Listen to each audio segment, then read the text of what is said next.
So when you get to the slide that says little icebreaker, just say like, we have a little poll for you.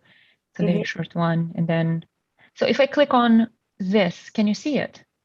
So when you get to the slide that says little icebreaker. Sorry, I was watching us on YouTube. Oh. Is anyone watching on YouTube? Me. So Natalie, how do I get the poll up? Do I just click on poll like this? Oh, and then launch. Polling, yeah, and then launch. And then end poll. Yeah. And then that's it. Okay. Can you actually launch the poll? Can you launch it again? I hope so. Oh, wait. Oh, no, you've launched it. Stop sharing. Relaunch poll. You can relaunch it, but then I think you also have to allow users to vote. Oh, shall we try this now? No, because I'm going to break it. It'll be fine. Okay. Can I just try it one more time? Because I've never used Zoom poll. Yeah, sure. I'm just worried about like us. Okay, this. Oh, there's shared results already. Yeah. Okay. So that's yeah. Oh, relaunch. There we go. Relaunch, yeah. Yeah, relaunch. Okay, I see it, but I couldn't vote. Is that because I'm a host? Yeah, but hosts can't vote. Oh, really? Okay. Oh, Minas is here. Yeah. Why don't you join on a different computer so we can pretend we got more people? Okay, so now you see the poll. Okay, 5 seconds. I'm ending it. I'm getting the percentages, and then I'm sharing the results. And then I leave it for how long? Like. And then we can just talk through it, saying. Yeah. You can just make a few comments on the results. Like, oh, that's interesting. A lot of you have used assistive technology. Oh. Okay, cool. And I'm going to practice sharing my screen. Just I'm gonna to take a look at my notes again. Can you see? Oops, yes. Okay, cool. Recording in progress. It's annoying though how Zoom, when you share your screen, it like minimizes the Zoom window, so I can't see your faces anymore. Yeah, that's a bit annoying. I agree.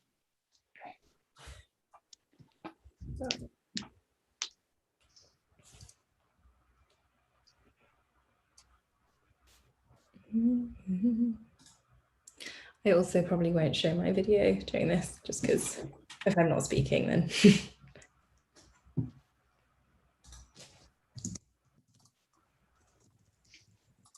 So we're on YouTube, recording's working. Awesome. Maybe nice. I didn't do. Oh. And hi, Sarah. From Natalie to host. Hi, James. Hi, everyone. How are we doing? Yeah, good. Thanks. How are you? Hi, James. How you doing? You all right? Yeah, good. Thank you. Hey, everyone. Hiya. Hey. Is the weather as miserable for everyone as it is for me at the moment? It's been weird. It's gone from sunny to horrific rain to sunny. It's really weird. Yeah, horrible. That's definitely the end of summer now, isn't it? Yeah. I've just so you're aware that we don't get not all the viewers tend to join on this. We have a YouTube stream as well. So, and then afterwards the video will be online, so you can share it with your people. Superb. Thank you very much. Where are you based, James? So based in Nottingham. Oh, cool. Bang in the centre of it. Well, we were based in the city centre, but obviously that's been a bit kiboshed at the moment. So I hope slowly starting to go back a little bit more, which is quite good. How about yourselves? I'm actually in Ashford in Kent, but I work obviously in London. Have you been back at all? We're doing 2 days a week at the moment, although I'm not going in this week. How are you finding it? I do miss London quite a bit. I can't wait to go back, but I'm assuming it's quite different now. I mean, it's a bit quieter. Yeah. I'm driving instead of getting the train because I'm like, I don't want to go near those people. Central line is more or less the way it used to be before the pandemic. Oh, Mm. the Yeah. worst line. I would argue that's the northern line. Yeah, I used to take the Northern Line. That was pretty bad. See, I used to get the Central Line when I worked in the circus area, and as long as you got on early enough, so I used to get on at Stratford, it was fine. It's just like the other way around, getting from Oxford Circus back to Stratford was a pain. Yeah, I now take the Overground though, or the Southeastern Line, which is a lot better. Although, did anyone hear the news today? How they've they sort of breached trust. I think they owe the government like 25 million or something. Not even a small amount, that is it? That's quite a big amount. So yeah, now they're not going to be able to run under Southeastern anymore. Not good. Mm.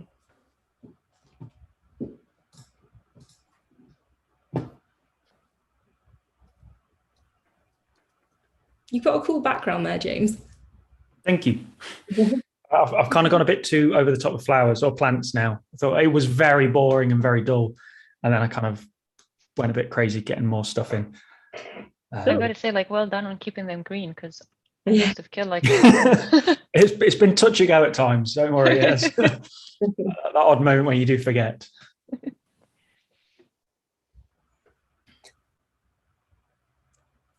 Right. So when we hit the 6:30 mark, how much time should we allow for people to join in before we start? 5 minutes? Just a few minutes.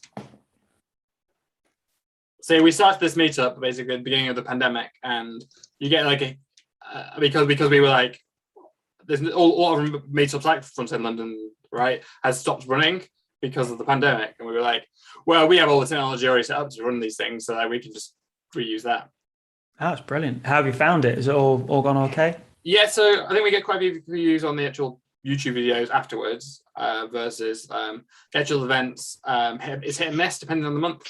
We were doing every 2 months, but we want to move to every month just because we think that regularity might make people actually come more regular because they'll actually remember, rather than every single month having to start again from scratch with marketing and stuff. It's we did accessibility Nottingham, and obviously, well, since the pandemic, we have stopped it. Hope to bring it back again, but it is so hard just to keep it going. And as soon as you have a few problems with, let's say, one speaker or dropping out, it's the whole schedule's gone. Then you're going to start all over again. Yeah, so I am the backup speaker, and I refuse to speak until we absolutely run out of speakers. You've not been bullied hard enough, then. No. Although one of my talks I noticed recently is broken. So one of my talks I've given at Front End London before was about like using JavaScript to like automate my connect to my car and stuff. And the car manufacturers changed the API on the new version of the car, and I got a new car. Oh no. Yeah, I literally wrote an entire blog post ready to post. So I tried trying to get the code to work, and I was like, oh crap, they broke it. Oh.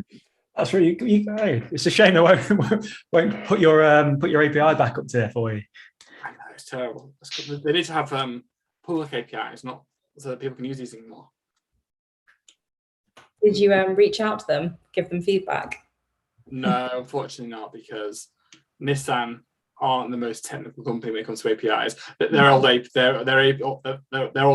was so slow anyway. Like it'd take like 30 seconds a minute to get a response. Mm.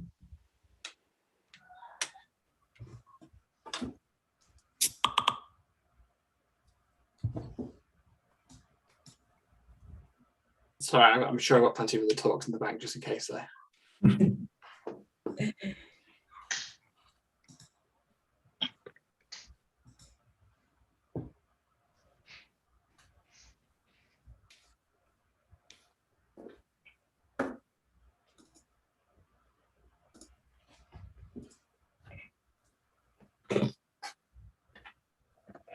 But yeah, so hopefully the pandemic will be over and meetups will return. I know that last weekend, Half Stack and City JS meetup, they ran a first in-person conference for a while, took over like a beach bar on the Thames, Nice. and right there, so they could do it social distanced. I know London Web Standards wants to run their conference again in October, end of October. That's good that it's starting to come back. It will take time. You need to get people confident again, don't you? You can do everything. I didn't feel confident to go. I think next year will probably be more confident. I really want FF Conf to start again because that was my favorite conference to go to, and then like I was hoping he'd put it online, but no, he didn't. Mm.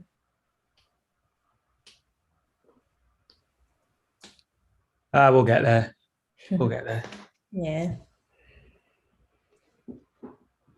Yeah, I feel like sometimes they're not the same online because you don't have the sort of in-person interaction and the food and the drinks. Exactly. It's always afterwards, isn't it? It's good to give the talks, but then it's the chats afterwards and the kind of the thing there.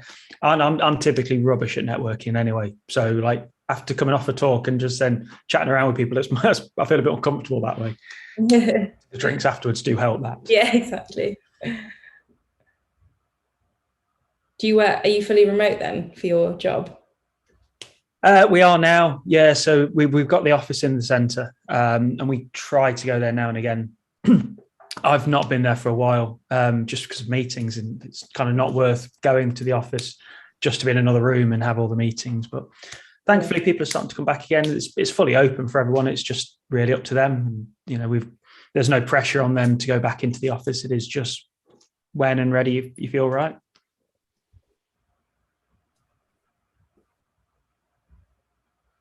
Yeah, that's nice. Yeah. Okay, shall we give it a couple more minutes?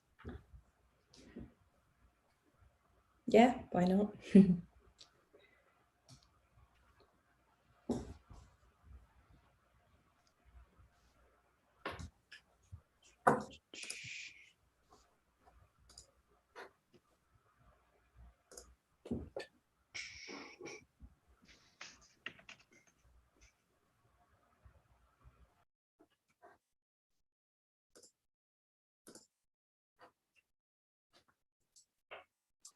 I think the next question is: will we have a Christmas lockdown again? You think we're gonna have a Christmas lockdown again? Oh, I think we will. I think they'll reintroduce the masks. I think that's what's gonna happen, and maybe social distancing. But I don't think we'll go as far as a lockdown. They don't want to lose percentages, do they? Popularity percentages. Yeah, we can't go back to that again. That was horrible. That was very difficult, yeah. Okay, shall we get started? Nice. Okay. Well, hello everyone. Welcome to another session of Programmed in Pencil. If it's your first time here, Programmed in Pencil is a meetup hosted by RVU, which is started during the lockdown in order to get in touch with product engineers and ask them to be our speakers on different topics of their interest. Tonight we have our theme is on accessibility, which is an important but often overlooked part of web development. And our speaker is James Hall. James is the creative director of Hex Productions, and he's kindly agreed to talk about it a little bit more this evening. What is accessibility, why it's important, and how everyone can benefit from inclusive design. If at any point you have questions, please feel free to post them in the chat, and then James will answer them in the Q&A session. James, thank you for coming. No worries, thank you very much. Right. And I think we're going to start with a little icebreaker, which is a small poll. And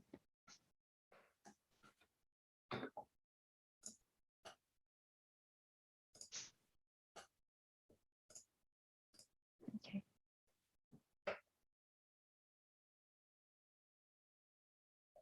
I'm going to give it 10 more seconds.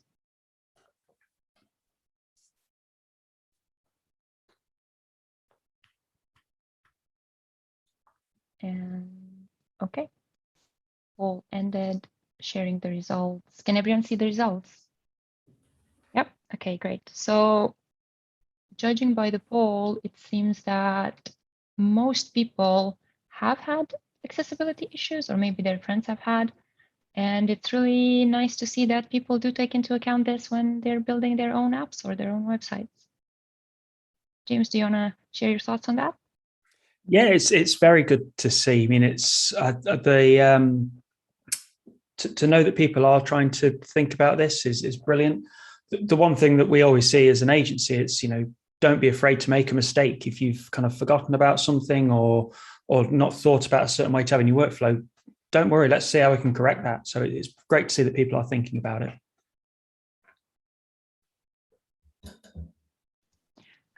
Great. Would you like to get started on your presentation?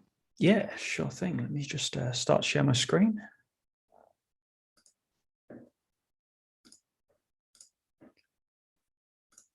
Okay.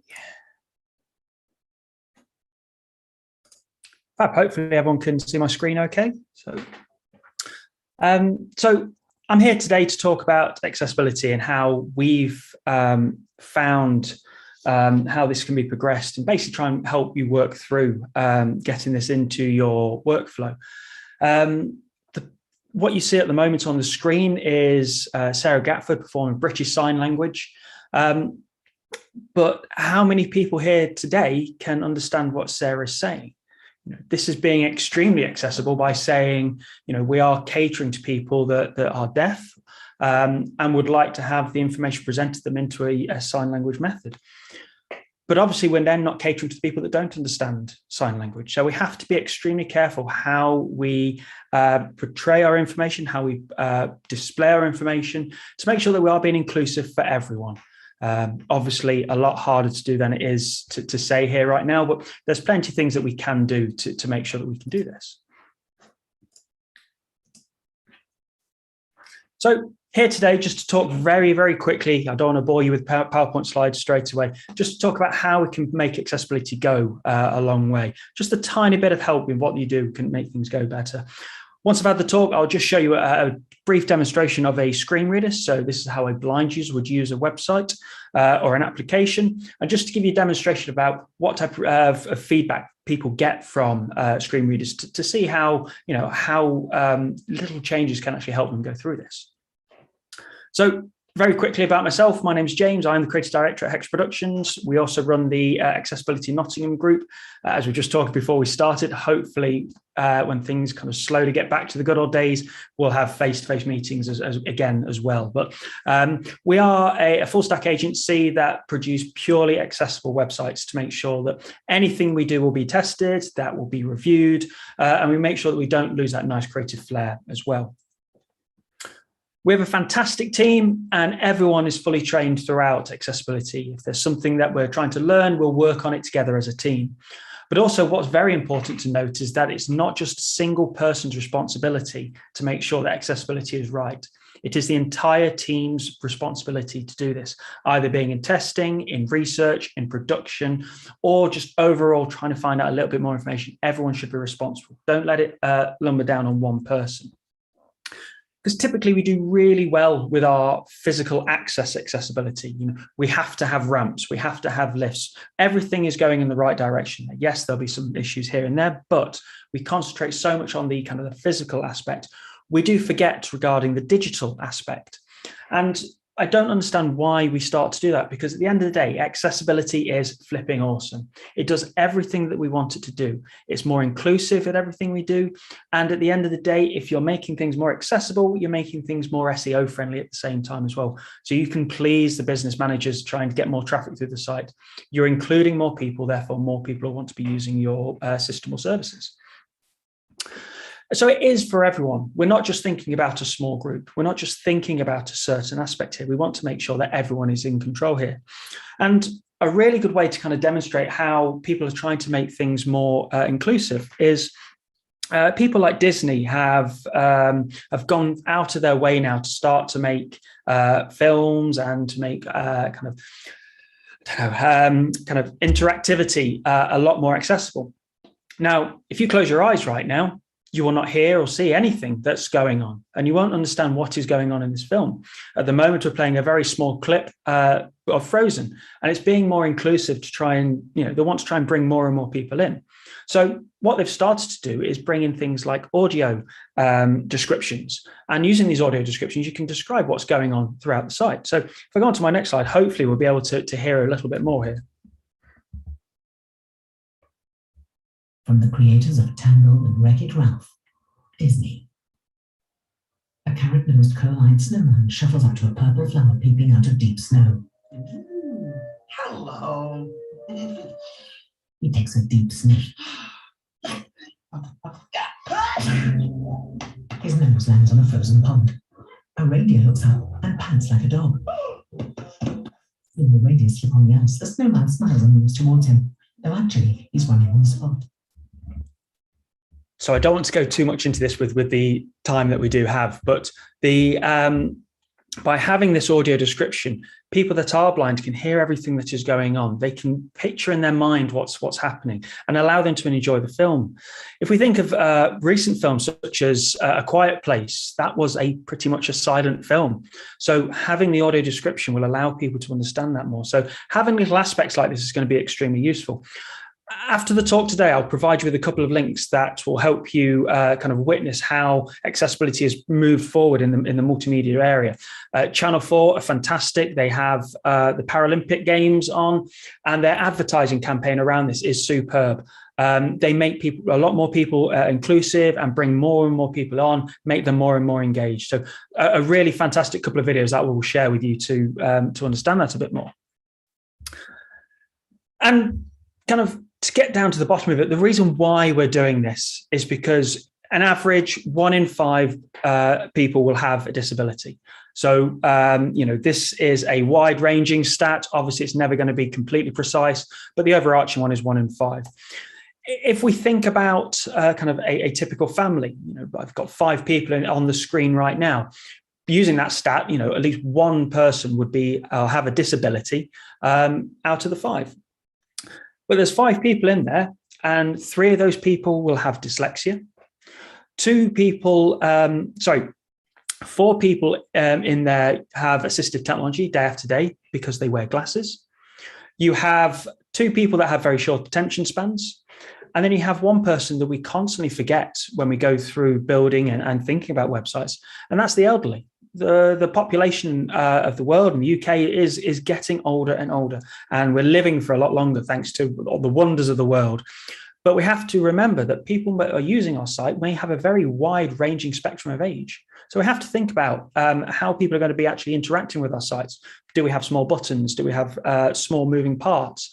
Let's think about how we could put that together to be part of the workflow to allow more people to be involved in this.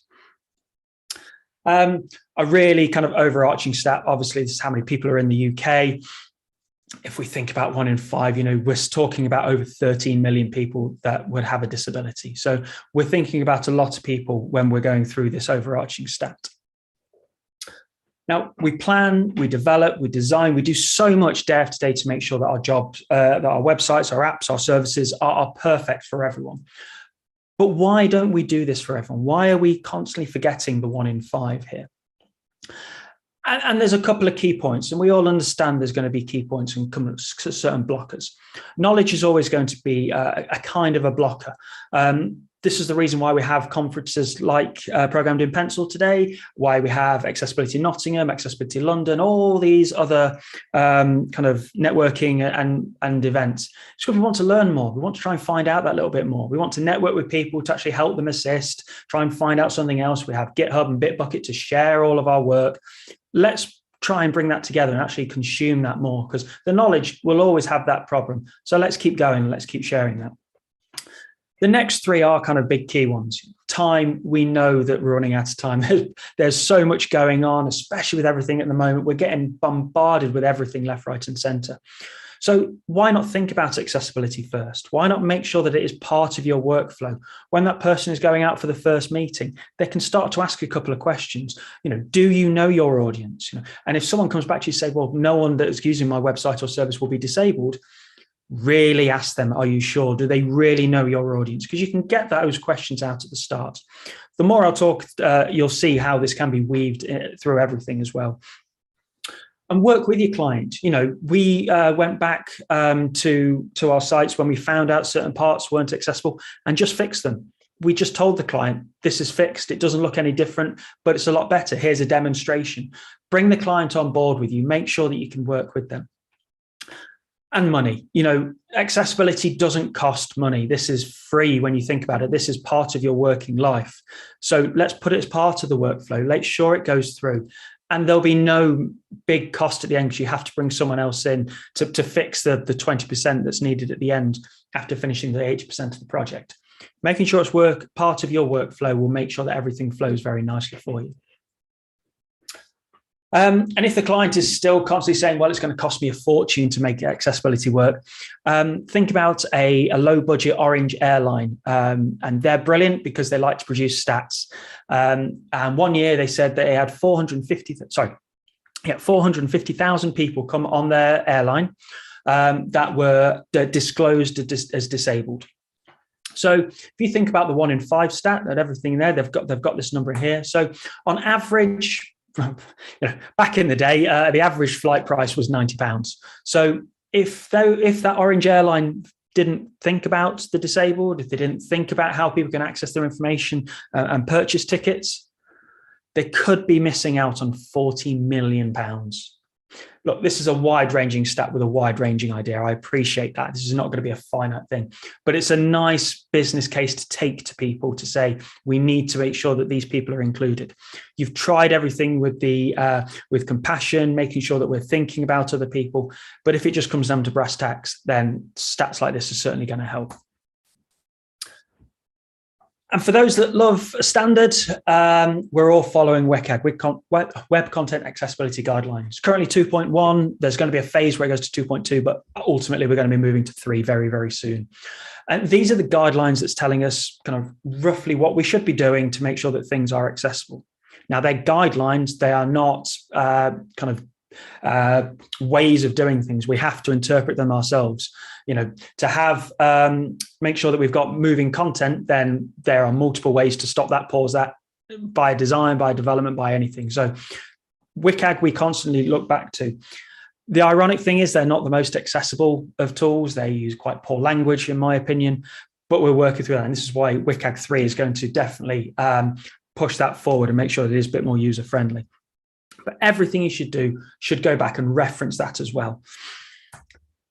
But it should never be the end goal. WCAG should never be the last thing that you look at, because the people in the picture are the people we're thinking about. We are thinking of people that have a disability to try and find out the feedback that they'll give to us to say, right, what we need to do to make this work better.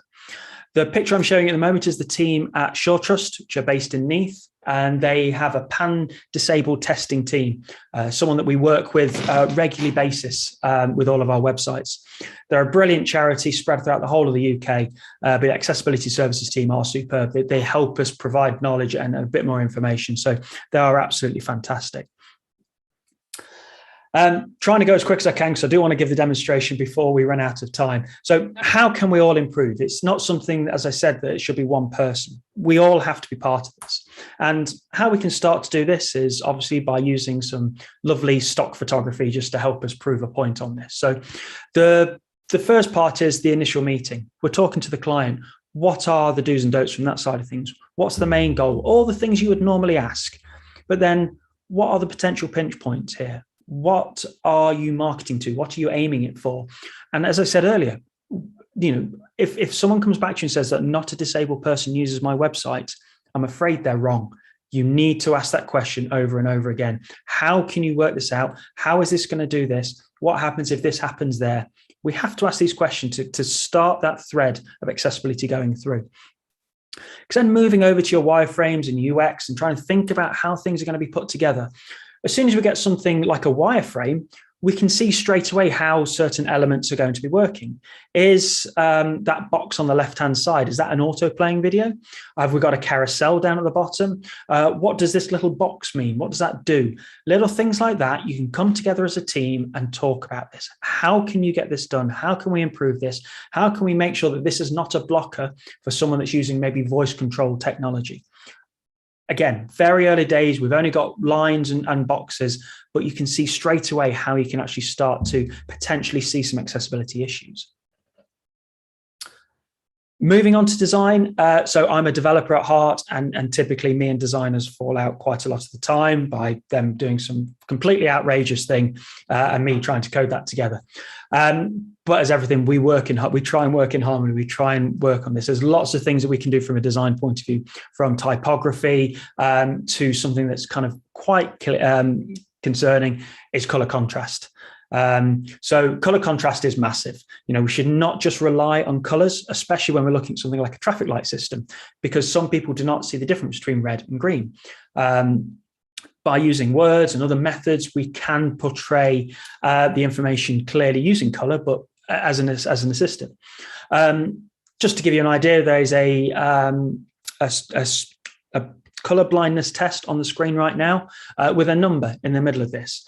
Not everyone can see this number, and that goes to show that there are different ways to actually interpret this information. Now, I believe there's about 20 different tests of this. Not everyone is exactly the same colorblind. There are multiple different levels and multiple different severities. So we have to think about this. And again, kind of reason why I fall out with designers is typically we have a lot of colors. We have a number there that I can't pronounce, but a lot of different combinations of hex codes within there. But if only 1% of them were accessible, we still have 141 million color combinations to choose from.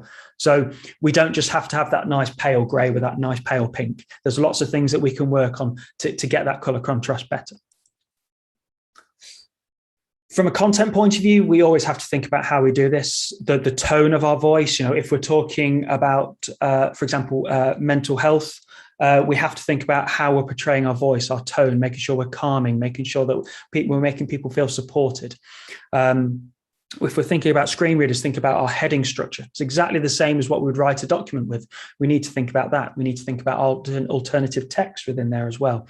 And everything that kind of comes part of your kind of content design strategy should think about accessibility throughout that as well. And then it comes to coders and developers. We can still do quite a lot behind the scenes. We should never have read more, click here, find out nows constantly all over the page, because a screen reader will hear that, but they'll hear that constantly over and over again. You don't have to break the design. You can have hidden text through either ARIA or just hidden text that's out of screen reader use. Everything like this that we can work on. So there's lots of things from a developer point of view that we can help with. And as I said at the start, this is for everyone. This is something that we can all work through and all get there together. So let's work together as a team. Let's find out what we can do. Let's ask some questions after the demonstration. And then what we'll do is we'll find out a bit more and actually try and help each other through that. So I appreciate I've talked quite quickly towards the end and I don't want to run out of time. I'm now just going to give you a very quick demonstration of a screen reader. So this is using VoiceOver on the Mac. If you are a Windows user, you can use NVDA, which is free. If you're a Linux user, you can use things like Orca as well. I understand there's lots of assistive technology. I am just kind of picking on kind of blind users at the moment.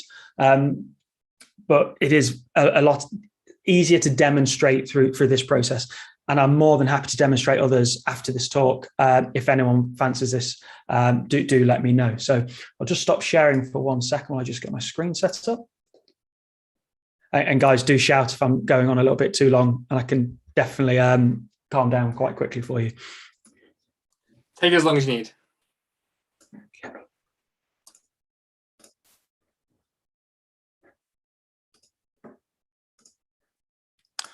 Right, so we don't want to make the demonstration boring, so we're going to have, we'll welcome you all to the House of Cats. This is a very kind of obviously testing website, but it's just to show you how a screen reader would actually interpret all of this information. Now, I'm going to show you a couple of bits, but I want to show you how people would typically navigate through. So it will talk over me quite a bit, and I'll try and stop it, but this just gives you a quick idea of how things work. So by using my screen reader, I'm just going to turn this on. You'll see a box at the bottom, and then hopefully you'll start to hear. The Hex House of Cat. This is a header. Banner. Sounds, live demonstrations. Best thing in the world.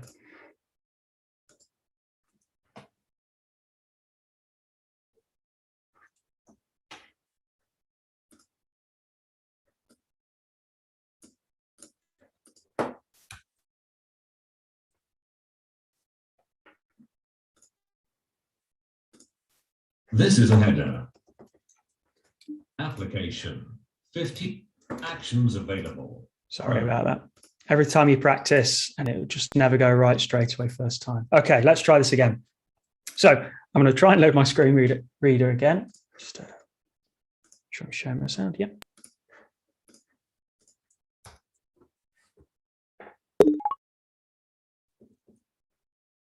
VoiceOver on Chrome. This is a header. So you are currently on.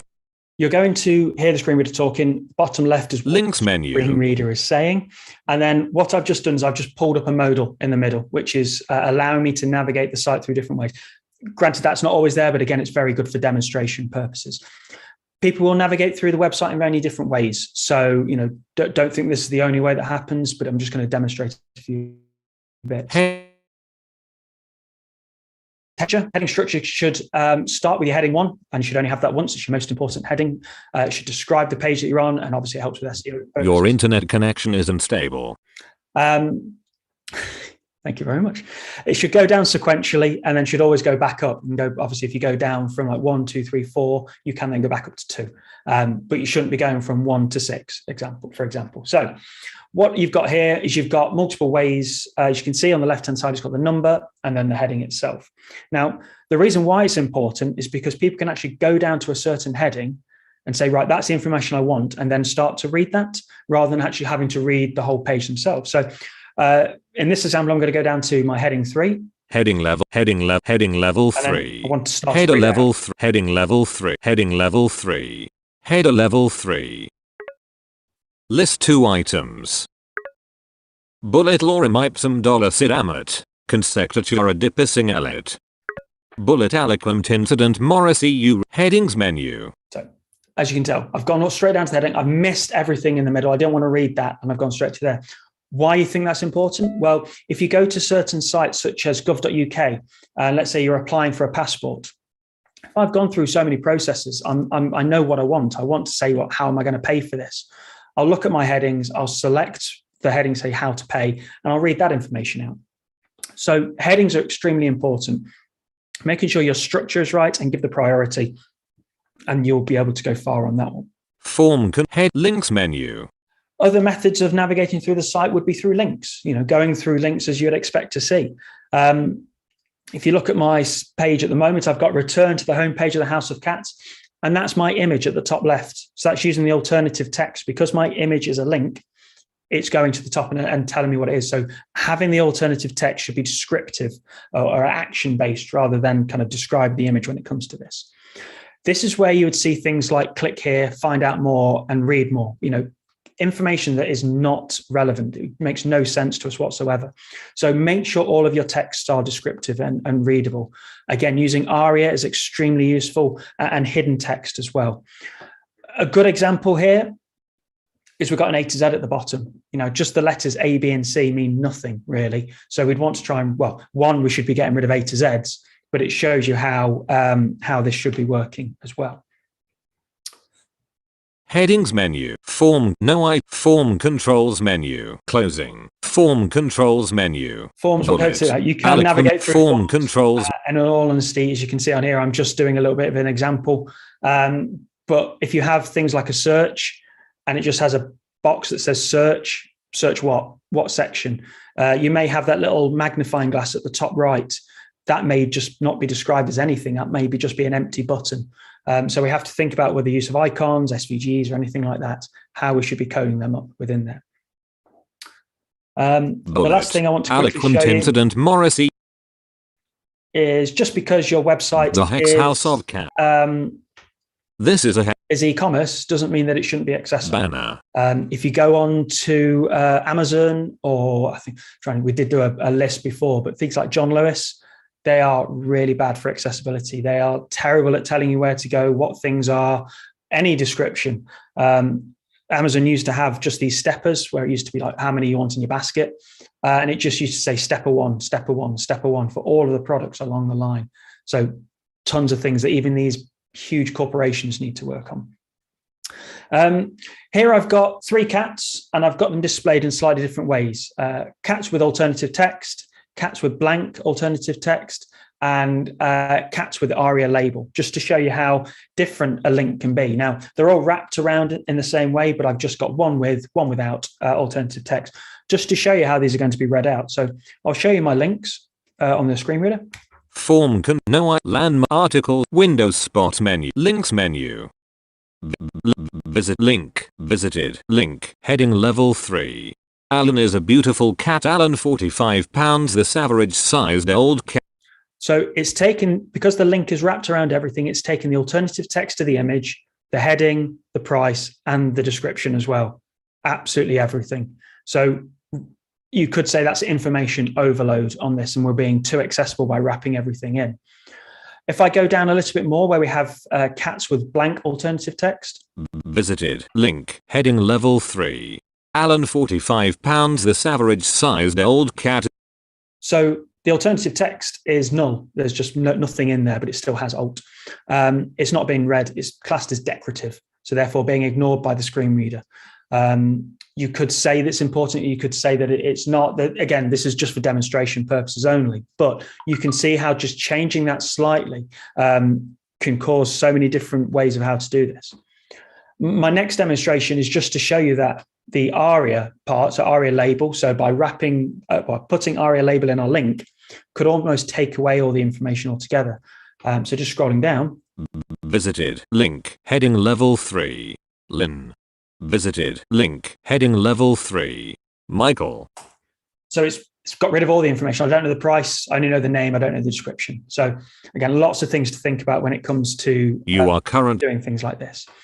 The last thing I'll quickly show you, promise not to take up too much voiceover time, is when you do add things to shopping carts or baskets or do any type of interaction, we need to tell the screen reader that something happened.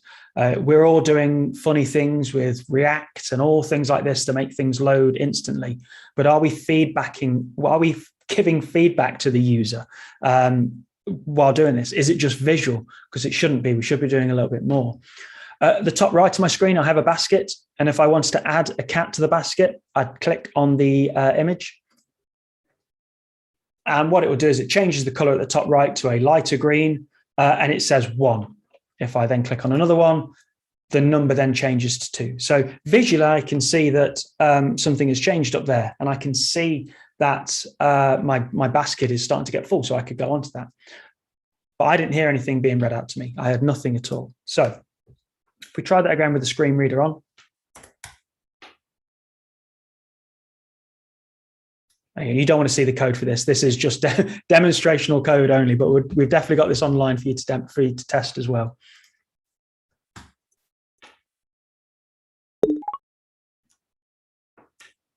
Voiceover on Chrome. This is a header.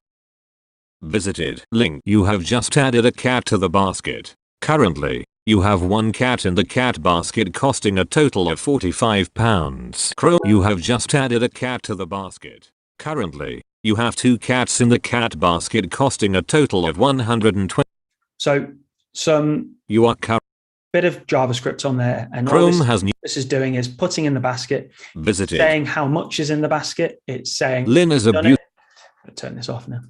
It's saying that you've added something. Voiceover off. It's saying the cost. Now we've not got that. There's a bit more information there, but you can actually start to bring your apps to life and bring your websites to life to actually allow them to talk to people. This is using something called ARIA Live. Again, we can give more talks and demonstrations on this, but it is wonderful. It's so powerful. If you think of that Orange airline and people buying tickets, they're buying potentially quite a lot of money or spending a lot of money here. Tell them what they're doing. Tell them where their flight's going to and from, what they've put into the basket, how long they've got to wait. If there is a countdown, look, let's get rid of these countdowns because they do make people anxious. But there's lots of things that we can do around that basket area. But essentially, make all your JavaScript accessible. Allow it to be read out. Allow there to be other areas as well. I'm afraid I am running out of time. I do apologize for that. But a couple of other links that I will share for you is one of the first sites that we did as a demonstration. So one of the talks we did in Belfast, we created a website called Bad Accessibility and a Good Accessibility website. And it pretty much looks the same if it's good or bad, but load a screen reader on it. Obviously, bad is going to be very bad and good is going to be very good. But it's a really good little challenge to try and find out what the difference is, such as headings, links, and other things like that. Annoyingly, for demonstration purposes, YouTube have stopped autoplay on that side of things, which is great from an accessibility point of view, but bad from my demonstration point of view. So the video used to completely auto start. But if you take one thing away from today, don't make videos auto start. Thank you very much. I'm sorry that went on a bit too long. I tried to keep it shorter. Thank you, James. Right, I think it's time for the Q&A session. Jonathan, you want to take over? Yep, hello. So that was a really good talk. Thank you very much.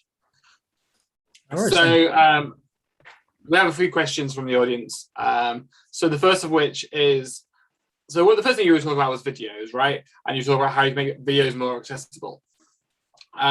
But what if it's a scenario where, say it's a video of a nightclub and it's like loud music in the background and stuff, right? How would the audio description compete with the sound that's already there? Yeah. So for starters, you give the user options. So different versions of the video or the ability to do certain things. If you're looking at video descriptions or audio descriptions, it's dulling the sound at the background and talking that through a little bit more.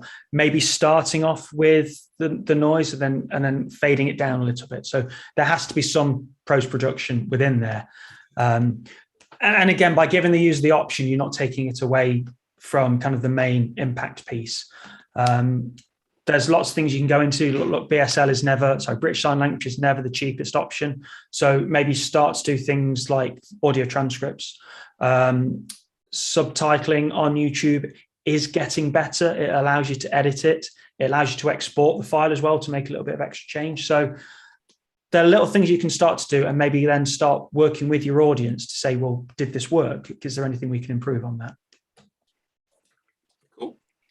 And the next one is, what is your opinion on how phone operating systems are doing when it comes to accessibility, and what areas do they need to improve? So we're talking mobile kind of accessibility on that one. Mm-hmm. Yeah. So they're getting so much better. So when we do testing, the iPhone, Android devices, it is pre-installed. You're not paying for anything else. You get it, part of it. The kind of the voice control, voiceover on iPhone is pretty much identical to the Macs. So you can start to use that a little bit more.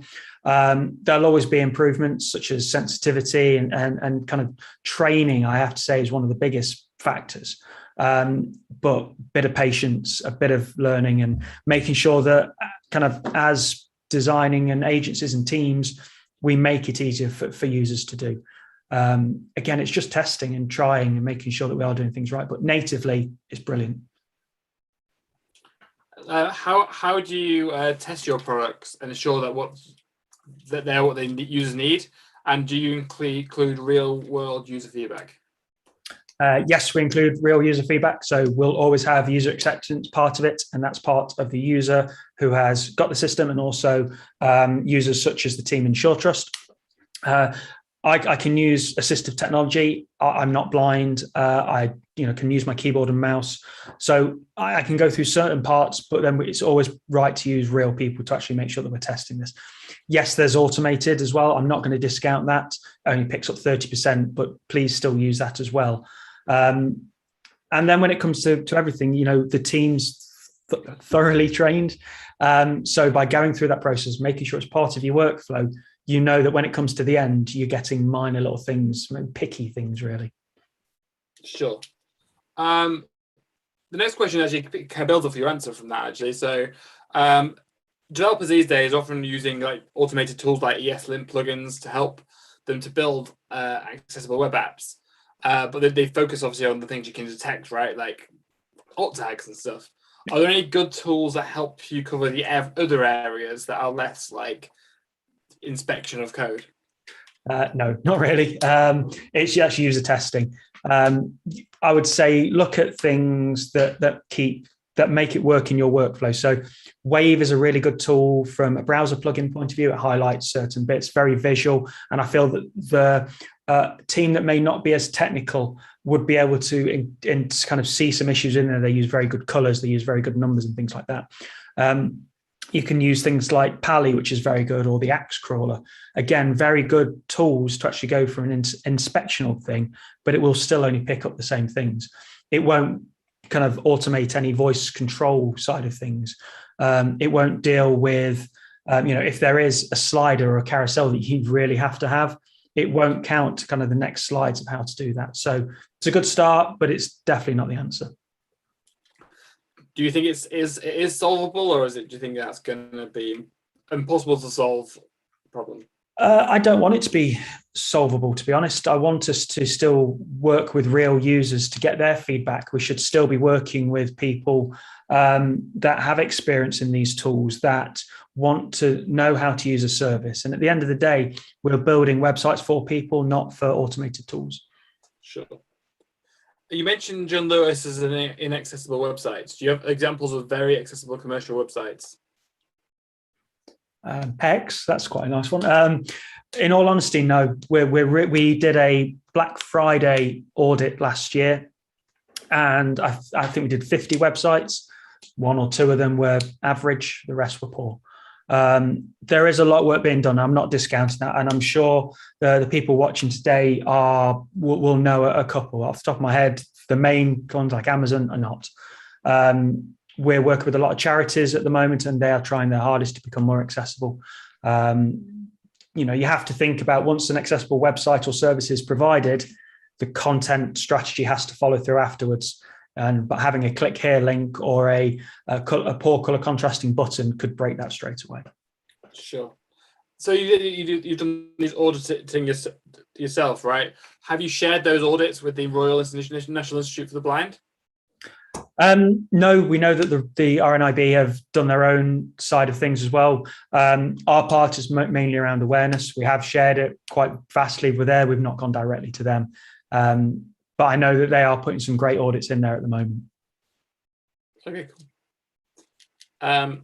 Any last words before we close on your talk about accessibility?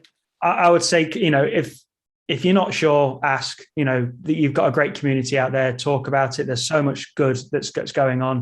Have a chat afterwards. I'll be around all night. So just, if there's any questions, do shout. But no, thank you very much for having me. Cool. Thank you very much for accepting our invitation. Thank you.